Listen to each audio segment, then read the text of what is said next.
Welcome to the Tech Egg. Don't get scrambled. Enjoy the video.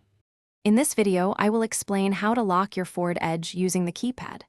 This feature provides a secure and keyless way to lock your vehicle, which is incredibly handy if you've stepped out without your keys or need to secure items quickly.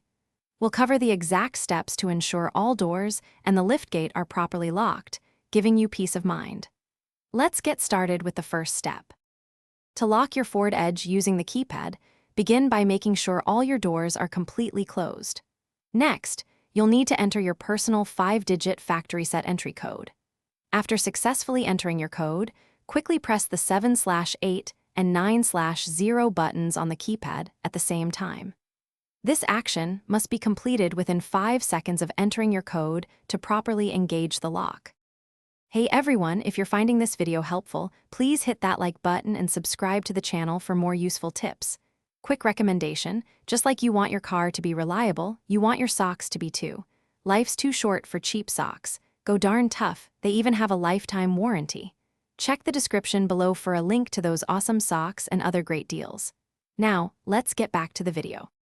Once you've pressed the final 2 buttons, listen for a quick horn chirp. This sound confirms that your Ford Edge is now securely locked. It's always a good practice to physically check each door handle and the liftgate to ensure they are all properly latched. This simple sequence provides a reliable way to secure your vehicle, locking everything at once for your convenience and peace of mind. If you encounter any issues while trying to lock your Ford Edge with the keypad, first double-check that you are entering the correct 5-digit code. Accuracy is key here. Also, remember to press the 7/8 and 9/0 buttons simultaneously and quickly after entering your code. If the problem continues, your owner's manual has specific troubleshooting steps. Sometimes, a quick review of the basics can resolve most common issues. Thanks for watching. Consider subscribing if I helped unscramble your problems.